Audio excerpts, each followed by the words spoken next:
Hi guys, good morning and welcome back to my new video. नोंथांमोन गासैखौबो आंनि गोदान मोनसे भिडिअ बरायबावनाय थाबाय। आसा खालामो गासैबो मोजाङैनो दङ होननानै आरो आंबो दासान्दि मोजाङैनो दङ।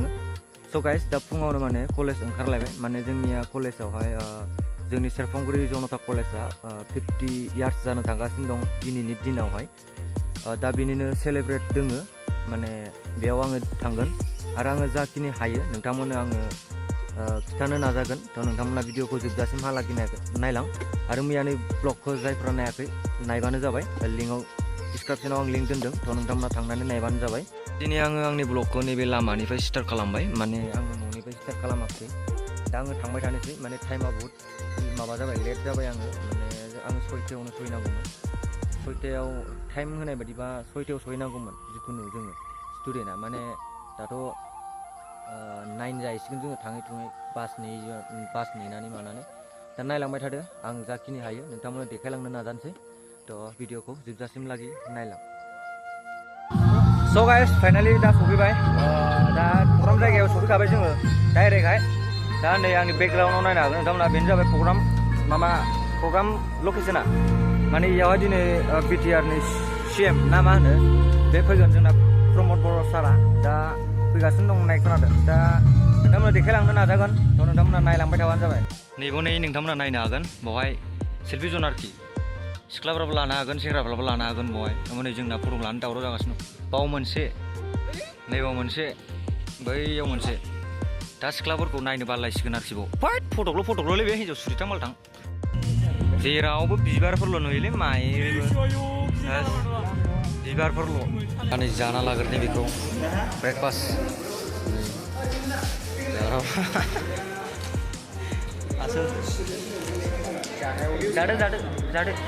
जादो फिसाफोर जादो, बेखौनो जादो। जाना लाग्रोनाय लोगोफोर दा नै लोगोफोर कलेज हाबलांग्रा सिंजोंहाय नै बेफोरबायदि साजायदों। दा जों थांगासिनो लान्च खालामनो थाखाय। माने टाइमाबो बुहुत जाबायमोन ना। दा माम जानोसै जों माम जानोसै माम जाग्रानि माबा बे लाइनसोबाव सेसखा माइरि। बेदर नङाबा जायालै आं। नों जायो बेदरबा? बेदर नङाबा जायालै आं। शेरखौ गाज खिलाता है। लागा जानोसै।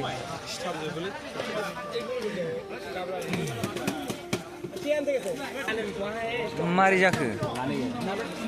मा जोबदों? न'आव जादों माखौबा? गैयानो बुस्थुआनो। ओ खुन्दै दे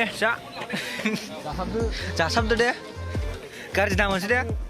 हौवा गोदाना बोरो? हौवा गोदानखौ लागायनांगौ। लागायनांगौ हौवा गोदानखौ। ओंखाम जानायावबो लाइन थालायनांगौ आरो। फुंजा फाग्लानि हाबा राननानै होग्राफोरखौनो मोनाखिनो बेस्रा। ओंखायनो बुंदोंमोन आं जोंखौ ला होननानै। गैया जाम्बाया लायाखिसैना। दा दस्राखौसो लिंहरलाबायबाय। गसंनांबाय जोंहाबो खस्थ' मोनबाय। हाबाखौ सोरबा बिदि लायोलै फाग्लाथां सियान थाङो। टिकेट गैया मोनजागौआनो हाबा बे माबा मोनसे हाबा। थोस फुंजा गाज्रि मोनबाय आं, बिराद दुखु मोनबाय आं गोसोआव। सिख्लाफ्रा बेस्रा सिख्लाफ्रा गसंनानै जानांबाय ना। हनै हौवा गोदाना ओमफ्राय बेनो हौवा गोदाना बेनो। ओइ बिदि जायो टिकेट दानलायनांगौ हाबाया असभ्य।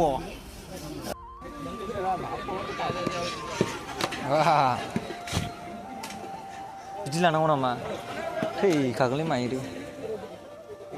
दालियाबो बेमारिफोर जाग्रासोखालै माइरि। बेमारिफोर जाग्रासोखा। माया हस्टेलनि बे? दालिया हस्टेलनिसो। बेमारिफ्रासो जायो। दुखायनायखालै ओंखामा खिन्थु। आइया मोननैल'। दा जानोसै गाइस।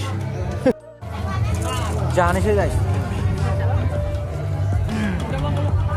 सियारबो गैया आंबो गैया हाबाब्रा बेलाय।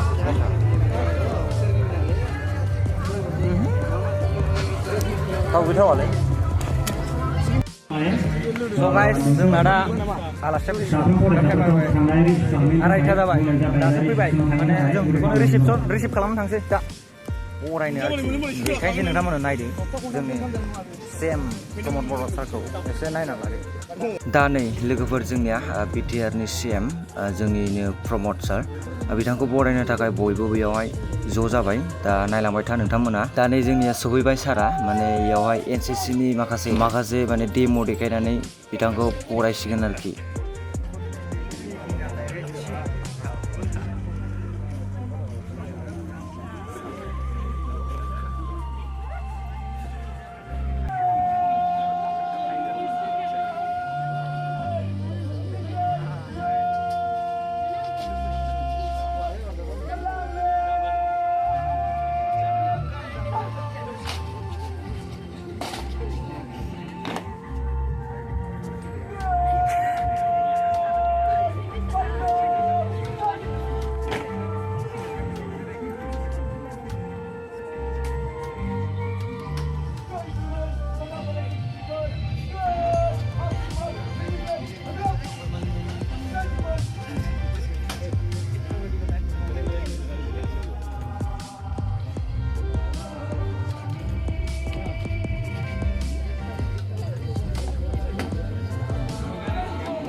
दा सारा नै बेवहाय मोनसे खाम्फा लुनाय बेखौहाय अपेनिं खालामसिगोन दा नै नोंथांमोना नायनो हागोन बेवहाय सारा अपेनिं खालामबाय आरोखि ना दा नै जोंनिया सारा प्रग्रामाव फैबाय माने अपेनिं खालामखांबाय दा प्रग्रामा जासिगोन नालाय जोंनिया दा बेनिखायनो सारा नै प्रग्राम जायगायाव थांसिगोन दा नोंथांमोननो आं देखायलांनो नाजागोन थ' नोंथांमोना नायलांबाय थाबानो जाबाय आरोखि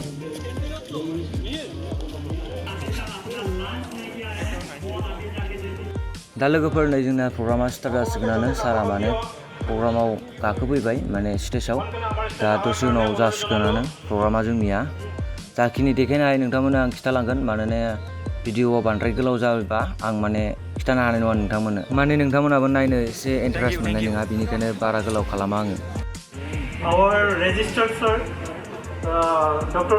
Basumatari sir, our Jubilee president, Dr. Dhirendranath Brahmo sir, and the East condolence. Condolence. 1 minute. Start.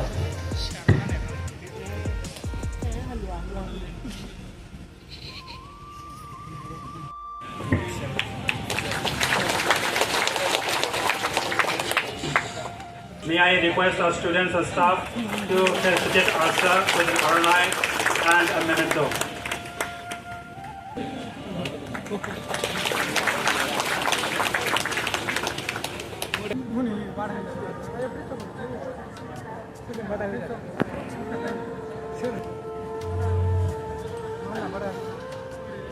दा लोगोफोर जोंनिया नैबावहाय सार मोना माने दोंसे मेथाइ खननायजों सारखौ बरायनो नागिरदों आरोखि दा नोंथांमोना खोनासंदो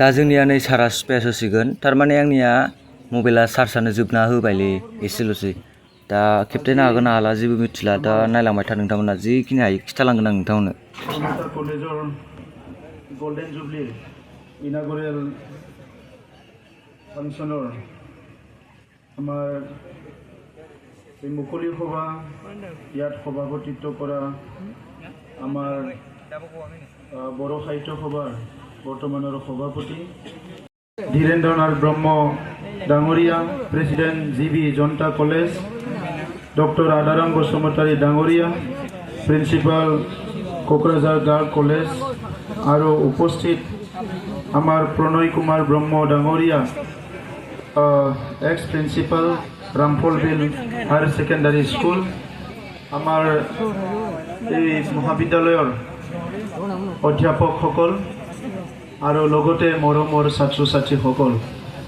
মই প্ৰথমে আমাৰ এই জনতা কলেজৰ প্ৰতিষ্ঠাপক সভাপতিৰ সম্পাদক আৰু আটাইবোৰ ফাউণ্ডাৰ টিমক মই তেখেতসকলৰ শুভ চিন্তাৰ কাৰণে আমাৰ কোকৰাঝাৰ জিলাৰ এই গ্ৰাম্য অঞ্চলত জনতা কলেজ 1977 চনত স্থাপন কৰি এই অঞ্চলৰ ছাত্ৰ ছাত্ৰীক এই অঞ্চলৰ ল'ৰা ছোৱালীক উচ্চ শিক্ষাৰ কাৰণে এটা সুবিধা কৰি দিলে ইয়াৰ কাৰণে মই ধন্যবাদ জনাইছোঁ আৰু দীঘলীয়া সময় दा जोंनिया सारानै थांनो थाखाय रेडि जाफिनबाय माने खामानि दंबावो खोमा माहायबा मिटिंफोर थाबावनो हागौ दा बेनिखायनो गावनि स्पेस जोबग्रो मोना बिथाङा होलांबाय दा जिखिजाया दिनै भिडिअखौ माबायदि मोनखो नोंथांमोना कमेन्ट बक्सआव खिथाहरदो आरो जायफोरा चेनेलाव गोदान चेनेलखौ साबस्क्राइब खालामनानै लादो दा नोंथांमोननि सापर्टखौ आंनो नांगौ दा बेनिखायनो नोंथांमोना आंखौ